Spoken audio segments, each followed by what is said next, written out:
అందరికీ చెప్పాం. నేను Rajesh Mahasena. Welcome to Mahasen media. ఏమంటే ఈ పోస్టర్ ఒకసారి చూడండి. నారా లోకేష్ గారు, అలాగే రామ్మోహన్ నాయుడు గారు 24 అవర్స్ ఆన్ డ్యూటీ. ఈ రాష్ట్రం కోసం, రాష్ట్ర ప్రజలు పడుతున్న కష్టాల కోసం, వాళ్ళకున్న ఇబ్బందుల కోసం 24 hours on duty Nara Lokesh గారు. ఆయన ఇప్పుడు మనం చాలామంది అనుకున్నట్టే ప్రభుత్వంలో ఆయనదంటూ చెరగని ముద్ర ఉంటుంది. లోకేష్ గారి గురించి చెప్పడానికి మరొక వీడియో మాట్లాడదాం. ఇప్పుడు ఇది ఎందుకు నేను చూపించానంటే, లోకేష్ గారి అండదండలతో, లోకేష్ గారి పక్కన రామ్మోహన్ నాయుడు అని ఒక యంగ్ లీడర్ ఉన్నారండి. ఆ రామ్మోహన్ నాయుడు గారు కూడా చాలా సాదాసీదంగా అనిపిస్తాడు మనకు చూడడానికి. అంటే యథా రాజా తథా ప్రజ అంటారు కదా, నాయకుడు ఎలా ఉంటాడో ఆయన అనుసరించే కార్యకర్తలు లేకపోతే సెకండ్ లైన్ లీడర్స్ కూడా అలాగే ఉంటారంటానికి మరొకటి ఏంటంటే, తెలుగుదేశం పార్టీ ఒక వ్యక్తిని నమ్మితే, తెలుగుదేశం పార్టీని నమ్ముకుంటే ఒక వ్యక్తిని ఏ స్థాయి నుంచి ఏ స్థాయికి తీసుకెళ్తారు చంద్రబాబు నాయుడు గారు కానీ లోకేష్ గారు కానీ అనడానికి నిదర్శనం అండి ఇప్పుడు నేను చూపించబోయే వార్త. ఈ రామ్మోహన్ నాయుడు గారి గురించి ఒక్క నిమిషం అంటే మరీ ఎగ్జాక్ట్ ఒక్క నిమిషం కాదండి, ఎన్నో కొన్ని నిమిషాలు మాట్లాడతాను. ఆసియా పసిఫిక్ దేశాల చైర్మన్గా కేంద్ర మంత్రి రామ్మోహన్ నాయుడు మంత్రుల స్థాయి సదస్సులో ఏకగ్రీవ నిర్ణయం. ఏమంటే నిన్నటి పేపర్ ఇది. ఆసియా పసిఫిక్ దేశాలంటే చైనాతో పాటు మొత్తం 24 దేశాలు ఉన్నాయి. ఈ 24 దేశాలకి సంబంధించి ఆసియా పసిఫిక్ దేశాలని ఏదైనా ఒక ఆర్గనైజేషన్ ఉన్నట్టుంది. ఈ మొత్తం దేశాలకి చైర్మన్గా రామ్మోహన్ నాయుడు గారిని ఎన్నుకున్నారట. అంటే రామ్మోహన్ నాయుడు అనే ఈ యంగ్స్టర్, ఈ యంగ్ లీడరు ఎక్కడి నుంచి మొదలయ్యారో తెలుసండి? 1987లో పుట్టాడట. గట్టిగా అయితే 36-37 సంవత్సరాలు కూడా లేవు. కానీ అప్పుడే 3 సార్లు ఎంపీగా నెగ్గాడు. 2014, 2019, 2024 3 సార్లు కంటిన్యూగా ఎంపీగా నెగ్గిన వ్యక్తి. అంటే అంత చిన్న వయసులోనే, జనరల్గా 37 సంవత్సరాల కుర్రాళ్ళు అంటే మన ముందు క్రికెట్ ఆడుకుంటున్నాం, లేకపోతే మన ముందు ఎవరైనా ఒక అమ్మాయిని లవ్ చేస్తున్నాం, అమ్మాయిని ఫాలో అవుతున్నాం, మనకి ఇలా కనపడతారు. కానీ అదే 37 సంవత్సరాలకి రామ్మోహన్ నాయుడు గారు చంద్రబాబు నాయుడు గారి అండదండలతో, తెలుగుదేశం పార్టీ సపోర్ట్తో 3 సార్లు ఎంపీ అవటమే కాదండి, కేంద్రంలో కూడా పార్లమెంటరీ వ్యవహారాల్లో కూడా చాలా పెద్ద పెద్ద కమిటీల్లో మెంబర్గా పనిచేసేటట్టు చాలా చిన్న నాకు అసలు ఆశ్చర్యం వేస్తుంది ఆయన గురించి మాట్లాడుతున్నప్పుడు.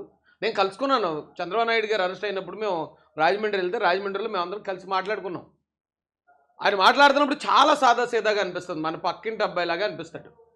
కానీ 26 సంవత్సరాలకి ఆయన రాజకీయాల్లో ఎంటర్ అయ్యి 10 సంవత్సరాలు దాటేటప్పటికి ప్రపంచ స్థాయి నాయకుడిగా నారా చంద్రబాబు నాయుడు గారు ఆశీస్సులతో ఎదగడం అంటే ఆషామాషి విషయం కాదండి.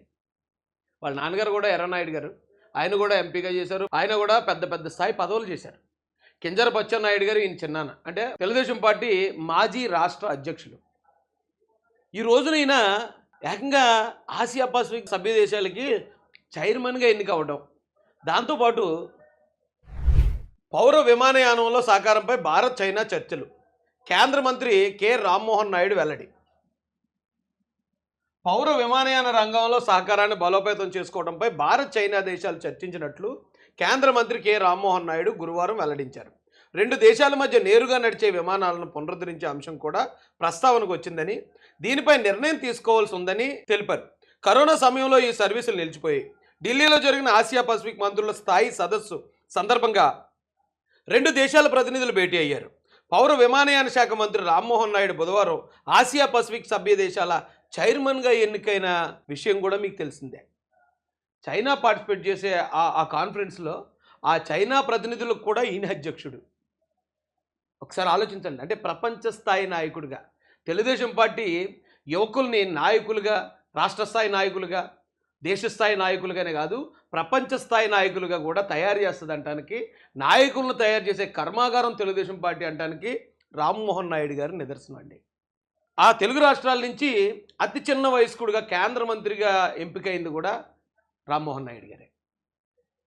అంటే పార్టీ గొప్పతనం, పార్టీ నాయకుల గొప్పతనం, పార్టీలో పనిచేసే ఇలాంటి నాయకుల నిబద్ధత. ఎంబీఏ చేశాడు ఎక్కడో ఫారిన్లో, ఎంబీఏ అక్కడ చదువుకుని, అంటే సమర్థంగా చదువుకున్నాడు. ఈవేళ మీద కింజరాపు ఫ్యామిలీ మీద ఇప్పటివరకు ఎక్కడ ఏ ఆరోపణలు వెళ్ళలేదండి. పలానా చోట దోచుకున్నారని కానీ, లేదా 100 కోట్లు కబ్జా చేశారు, కుంభకోణాలు చేసి, ఇలాంటివి ఎక్కడ అసలు తెలుగుదేశం నాయకులు ఎవరి దగ్గర వినలేదు. నేను పార్టీలో చేరి తక్కువ కాలమే అయి ఉండొచ్చు, కానీ తెలుగుదేశం పార్టీలో అంత దుర్మార్గులు, అంత హంతకులు వైసీపీలో ఉన్నట్టు, అంత కబ్జాకోరులు, కుంభకోణాలు చేసేవాడు ఎవ్వరు లేరండి. చాలా సంసారపక్షంగా పవిత్రంగా అనిపిస్తుంది పార్టీ, తెలుగుదేశం పార్టీ. ఆ తెలుగుదేశం పార్టీలో రామ్మోహన్ నాయుడు గారు ఈ రోజున ప్రపంచ స్థాయి నాయకుడిగా ఎదగటం, తెలుగుదేశం పార్టీ కార్యకర్తలుగా మేము గర్వపడుతున్నాం. దీని వెనక చంద్రబాబు నాయుడు గారు, నారా లోకేష్ గారి ఆశీస్సులు ఆయనకి పుష్కలంగా ఉన్నాయంటాం కూడా ఎవ్వరు మర్చిపోలేని విషయం. ఈయన ఇంకా చాలా ఉన్నతమైన స్థానాలకు, అంటే ఆల్రెడీ పసిఫిక్ అంటే దాదాపు 24 దేశాలు, ఆ స్థాయికి వెళ్ళారు. ఇంకా ప్రపంచ స్థాయి నాయకుడిగా ఎదగాలని మహాసేన మీడియా నుంచి ఓ తెలుగుదేశం పార్టీ అధికార ప్రతినిధిగా మనస్ఫూర్తిగా దేవుని కోరుకుంటున్నానండి.